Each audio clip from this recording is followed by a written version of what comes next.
वो भी आप सब पत्रकार बंधुओं के साथ रखना चाहूँगा। बाकी तो आप जानते हैं कि जो पार्टी का जो हमारा घोषणा पत्र होगा वो विशेष रूप से जो है लागू किया जाएगा, जैसा पार्टी हाईकमान जो निर्णय लेगी, जिस प्रकार से आने वाले समय में जो भी प्रक्रिया चलेगी। मैं विशेष तौर पर जो हमारा ट्रांसगिरी एरिया है, जिसमें हमारा शिमला जिला का बहुत सारा क्षेत्र आता है, जिसे गिरी पार का क्षेत्र कहते हैं। अभी हाल ही में जो हमारा सिरमौर क्षेत्र है वह ट्राइबल घोषित किया गया है। उसके काफ़ी 3-4 विधानसभा क्षेत्र की लगभग 154 पंचायतें जो है अनुसूचित जनजाति घोषित हुई है।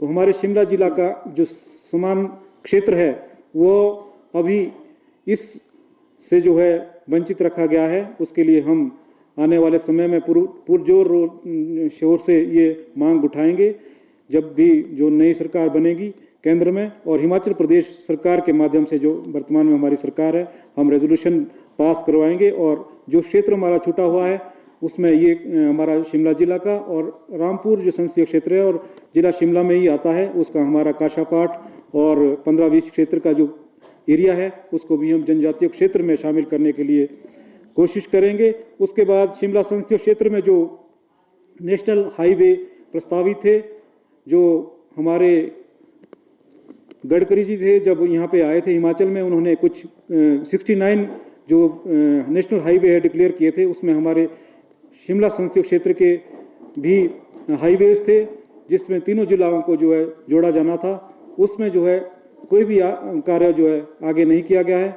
उसके लिए हम प्रयास करेंगे तथा पर्यटन उद्योग को बढ़ावा देने के लिए और जो हमारे बेरोजगार युवा हैं उनको जो रोजगार दिलाने के लिए पर्यटन उद्योग में जो है विशेष रूप से काम करने की आवश्यकता है।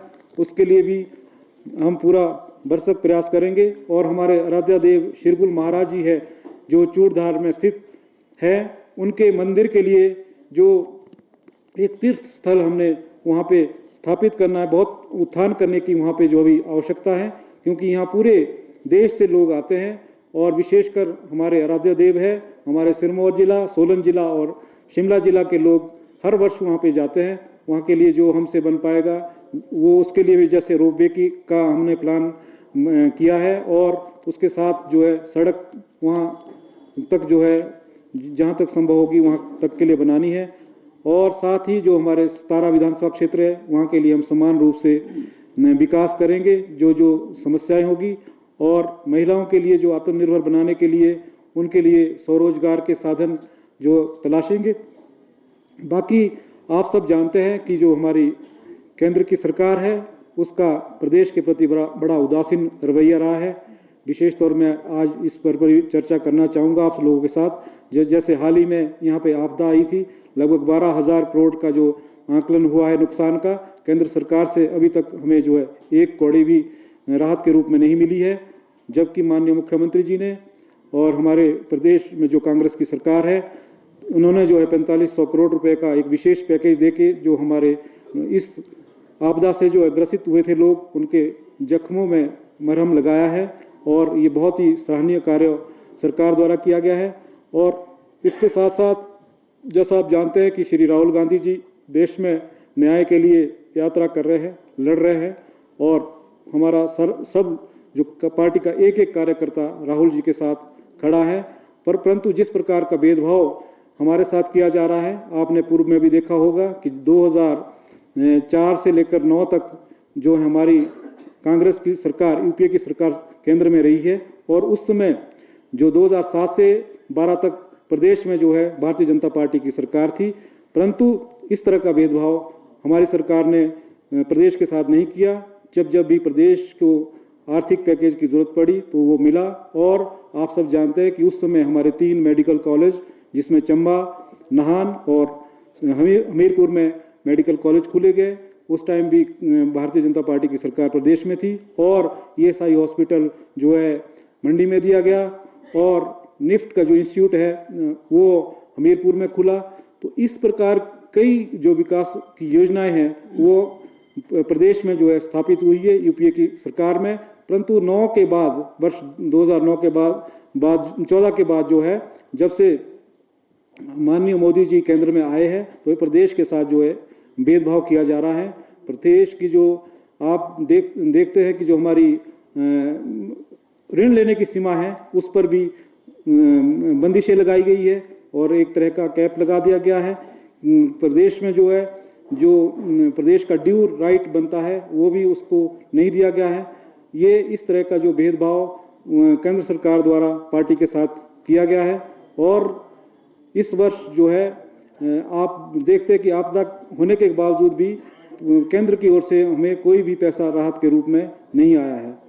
इसके साथ साथ चुने हुए प्रधानगण व वर्तमान में पंचायत समिति के सदस्यगण तथा युवा कांग्रेस के हमारे साथी NSUI के साथी, आज आप सब लोगों का इस प्रेस वार्ता में स्वागत है। पत्रकार बंधुओं, जैसा कि आप जानते हैं कि हिमाचल प्रदेश कांग्रेस कमेटी द्वारा जो आम चुनाव लोकसभा के 2024 में होने जा रहे हैं उसके लिए आवेदन की प्रक्रिया पार्टी द्वारा आरंभ की गई है। उसी संदर्भ में आज मैंने भी अपना आवेदन पार्टी शीर्ष नेतृत्व को श्री यशवंत छाष्टा जी के माध्यम से आज आवेदन किया है और मुझे विश्वास है कि पार्टी शीर्ष नेतृत्व वो जो हमारा प्रदेश का नेतृत्व है इस पर गंभीरता से विचार करेगा और जैसा कि जो हमारे ब्लॉक अध्यक्ष ने अभी कहा और हमने ये प्रस्ताव जो है ब्लॉक में पारित किया था दिसंबर में जब ब्लॉक कांग्रेस कमेटी की बैठक हुई थी कि इस बार चौपाल से भी हम विधानसभा जो लोकसभा के लिए है वो दावेदारी रखेंगे। तो इस बार जो हमने अपनी दावेदारी रखी है क्योंकि पूर्व में कभी भी चौपाल से जो है लोकसभा के लिए प्रत्याशी नहीं रहा है। चौपाल एक पिछड़ा क्षेत्र है और जिस क्षेत्र से मैं संबंध रखता हूँ विशेष तौर पर कुपवी क्षेत्र, वो सिरमौर जिला के उसके साथ 3 विधानसभा क्षेत्र लगते हैं जिसमें हमारी घनी रिश्तेदारियां हैं। उसमें विधानसभा क्षेत्र रेणुका जी, वो शिलाई तथा पछाद का क्षेत्र आता है। साथ में लगता हमारा ठेव का क्षेत्र है और जुबल कोटखाई के काफ़ी लोग जो है हमारे चौपाल में भी रहते हैं और उनके साथ हमारा घना संबंध भी है। अगर यूँ कहे तो हमारा लगभग 7-8 विधानसभा क्षेत्रों में सीधा प्रभाव है और उसके बाद जैसा आप सब लोग जानते हैं कि मैं पिछले 25 वर्षों से लगातार कांग्रेस पार्टी में निष्ठावान कार्यकर्ता के रूप में और अनुशासित कार्यकर्ता के रूप में मैंने पार्टी के लिए सेवा की है, पार्टी का काम किया है। ब्लॉक स्तर से लेकर आज प्रदेश कांग्रेस कमेटी का मैं महासचिव हूँ।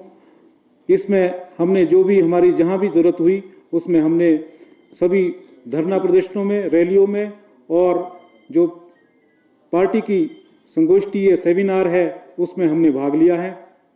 तो इसी आशा के साथ मैं पार्टी के पास आवेदन कर रहा हूं और मुझे उम्मीद है कि गुण दोष के आधार पर पार्टी मेरे आवेदन को देखेगी और अगर हमें मौका मिलता है तो मैं ये पूरे बड़े दावे के साथ कह सकता हूं कि जीत की राह जो है पार्टी की आसान हो जाएगी, जो कि हम पिछले लगातार 3 बार जो है ये लोकसभा चुनाव हार चुके हैं।